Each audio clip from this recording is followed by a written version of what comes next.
Yo, halo semua, ketemu lagi dengan gua di channel Ryan Kun Sensei.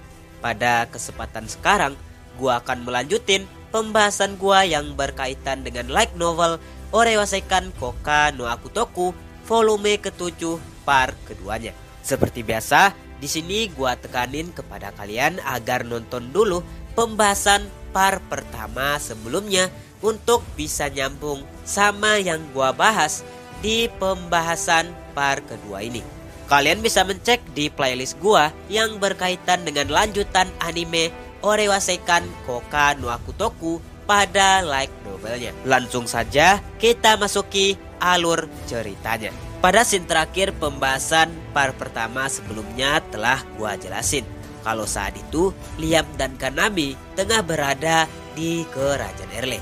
Di situ telah gua jelasin kalau Liam dan Kanami tengah disummon oleh para penyihir yang diutus oleh Ratu Enola guna menghancurkan serangan Raja Iblis. Pada waktu itu, setelah beberapa perbincangan, Liam dan Kanami sepakat untuk membantu Ratu Enola guna menghadapi serangan Raja Iblis ke kerajaannya. Pada pembahasan part kedua ini akan melanjutkan dari sini. Pada scene pertama akan memperlihatkan situasi di wilayahnya Liam, tepatnya di kediaman House Benfield.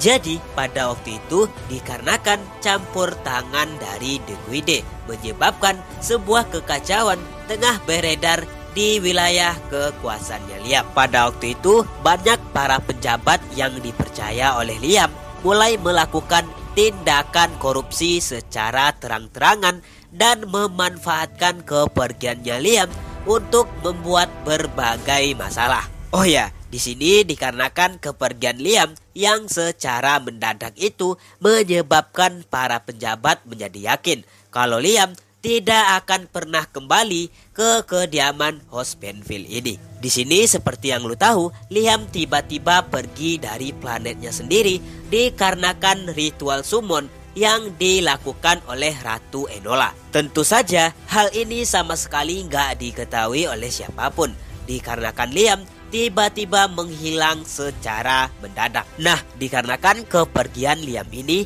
dan juga dikarenakan campur tangan dan bujuk rayu dari pemandu membuat mereka semua mulai melakukan tindakan yang merugikan para masyarakat yang ada di planetnya Liam. Akan tetapi pada waktu itu tidak ada yang menyangka kalau ternyata robot pelayan dari Liam yaitu Afid bisa mengawasi semua gerak-gerik dari mereka dan melaporkan hal tersebut kepada pembantunya Liam. Tentu saja yang dimaksud di sini adalah Amagi yang pada waktu itu merekam semua tindakan yang dilakukan oleh para penjabat menggunakan sensor motoriknya Afid. Akan tetapi pada waktu itu Amagi tidak mengambil tindakan lebih jauh dikarenakan Liam sendiri tidak memberikan perintah kepadanya.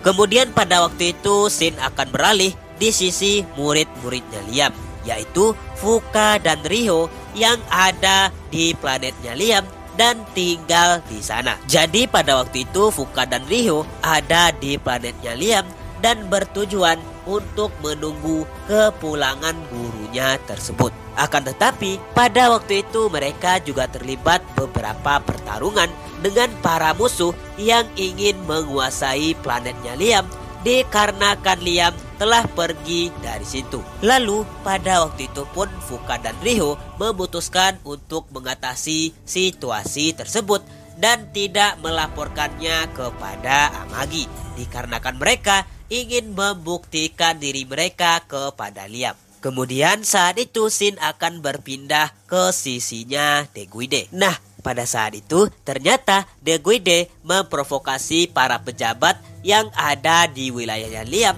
dan mendatangkan serangan yang bertubi-tubi ke planetnya Liam. Pokoknya bisa dibilang para pejabat di planetnya Liam telah termakan bujuk rayu dari The Guide untuk segera menguasai planetnya Liam dengan menggunakan kekuatan para perompak yang ada di berbagai tempat.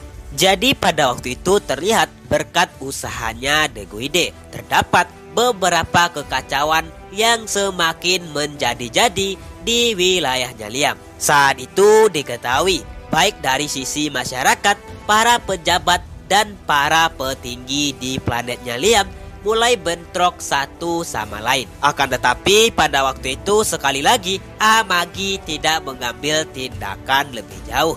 Di sini Amagi malah berfokus untuk mencari cara bagaimana melaporkan hal ini kepada Liam. Kemudian pada waktu itu Shin akan beralih lagi ke sisinya Liam kembali. Jadi saat itu terlihat kalau Amagi berhasil menghubungi Liam menggunakan saluran lintas dimensi. Pada waktu itu diketahui kalau ternyata kerajaan Erle berada sangat jauh dari wilayahnya Liam. Hal ini dibuktikan dengan perkataan Amagi ketika melacak lokasi dari Liam, yang ternyata itu berada jauh dari galaksinya. Nah, di sini terjadilah beberapa obrolan antara Liam dan Amagi, yang dimana Amagi tengah melaporkan situasi dari kerajaannya Liam saat ini. Kemudian setelah beberapa obrolan, saat itu Liam tiba-tiba menunjukkan ekspresi marah dikarenakan para pejabat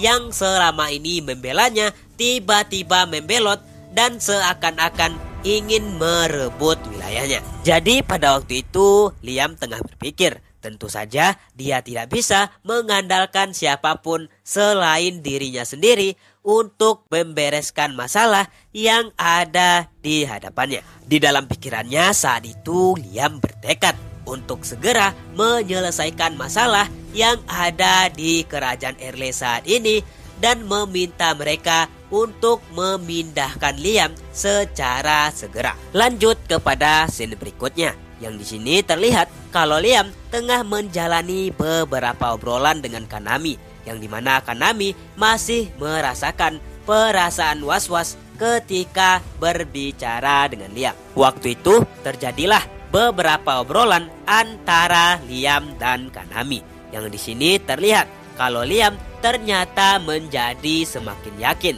kalau Kanami yang ada di hadapannya adalah anak dirinya ketika ia masih berada di bumi. Pada waktu itu Liam juga tahu kalau ternyata setelah kematiannya ibu dari Kanami memperlakukan Kanami secara buruk. Oh ya, di sini Kanami juga menambahkan kepada Liam kalau ayah kandungnya terlibat beberapa kejahatan, dan itu membuat ayah kandungnya bercerai dengan ibunya dan masuk penjara. Nah, di sini ketika mendengarkan perkataan dari Kanami, Liam sepertinya merasakan perasaan lega dikarenakan istrinya dan juga mantan bosnya ternyata mendapatkan hal yang setimpal dengan perbuatan mereka. Akan tetapi di sini Liam berpikir bagaimana dia akan memperlakukan Kanami, dikarenakan Kanami ternyata adalah hasil perselingkuhan dari istri dirinya ketika ia ada di bumi.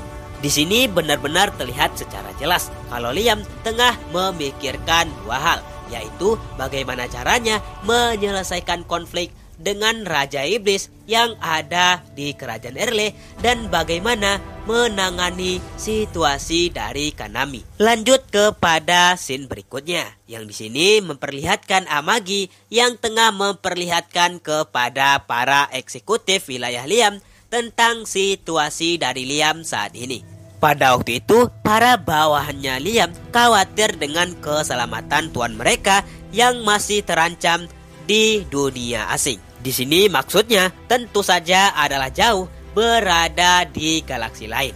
Pada waktu itu mereka semua tidak menyadari bahwa Liam sama sekali tidak membutuhkan perlindungan mereka. Akan tetapi dikarenakan hal ini, para bawahan Liam sepakat untuk segera mendatangi kerajaan Emble dan memberikan perhitungan kepada mereka. Saat itu semua orang sepakat agar mereka segera mendatangi kerajaan Erle dan memusnahkan seluruh kerajaan itu dengan segera. Pada waktu itu, tindakan yang dilakukan oleh Ratu Enola akan mendatangkan malapetaka yang lebih besar oleh para pengikut setianya Liam. Nah, sekianlah pembahasan gua kali ini yang berkaitan dengan alur cerita dari Orewa Seikan Koka no Akutoku volume ke-7 part keduanya. Terima kasih telah menonton dan harap untuk selalu mendukung channel ini.